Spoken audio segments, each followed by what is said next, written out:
religieuse y contribue aujourd'hui? Merci pour votre question, cher Benjamin. Pour mieux nous situer, permettez-moi de répondre à votre question en assumant le sens de l'évangélisation comme étant l'action d'une personne, d'une communauté, qui par amour pour Dieu et le prochain, sort de soi-même et de chez soi pour offrir à tous, sans distinction aucune, la vie de Jésus-Christ. Parfois au péril même de sa propre vie.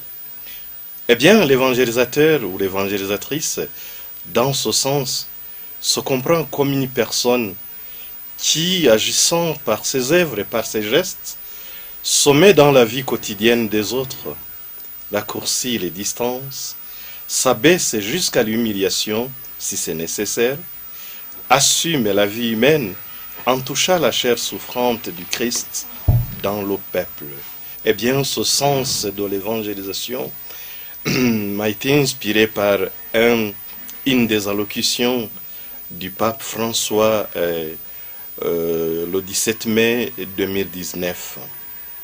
S'il faut alors parler de l'importance de l'évangélisation dans le contexte rwandais, je dirais, partant du sens de l'évangélisation donnée si haut, que depuis 125 ans, le peuple rwandais a bénéficié des fruits succulents de l'effort des hommes et femmes qui, par amour pour Dieu et le prochain, sont sortis d'eux-mêmes et de chez eux dans les différents coins du monde pour offrir à tous, sans distinction aucune, la vie de Jésus-Christ au peuple rwandais.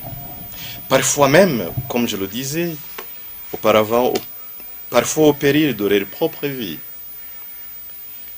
Par leurs gestes et leurs œuvres, ils se sont mis 125 ans durant dans la vie quotidienne du peuple rwandais en raccourcissant les distances pour être à la portée de tous, s'abaissant jusqu'à l'humiliation quand il s'avérait nécessaire.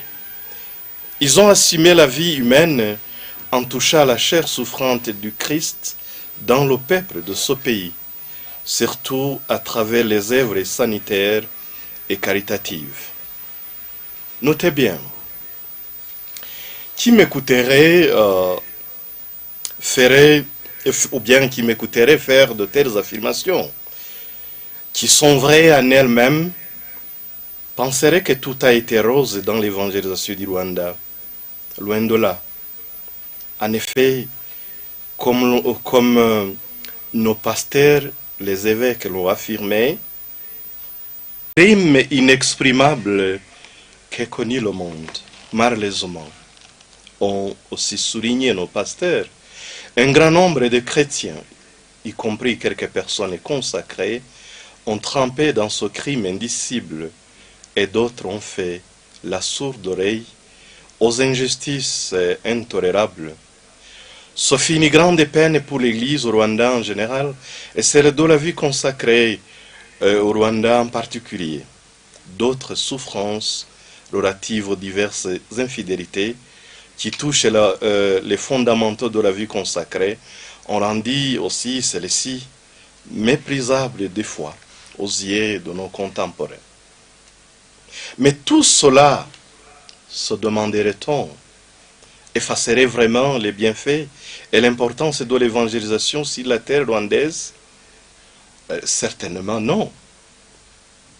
Mis à part les peines mentionnées, ainsi que les opinions négativistes de CSR qui veulent décourager les évangélisateurs, on n'hésitera pas à affirmer que l'activité missionnaire, surtout celle menée par les congrégations religieuses au Rwanda, malgré les défis qu'elle a toujours affrontés et qu'elle affronte aujourd'hui, a vraiment joué son rôle de mémoire vivante. Je le souligne bien, son rôle de mémoire vivante du monde d'existence et d'action de Jésus comme Verbe incarné par rapport à son Père et à ses frères.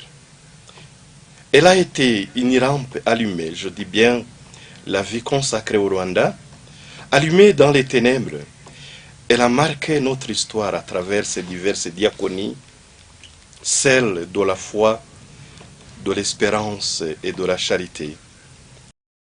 Et nous en avons des fruits, des personnes comme Félicité Nitedjeka, Agnundo, comme Madame Azera Dorothée Mukandanga Kabgaï, et d'autres personnes comme l'abbé Pierre Célestin Nwinchuti ont montré que vraiment l'évangélisation a touché les cœurs du peuple rwandais. Voilà un peu de mots. Comment je peux répondre à ta question, cher Benjamin?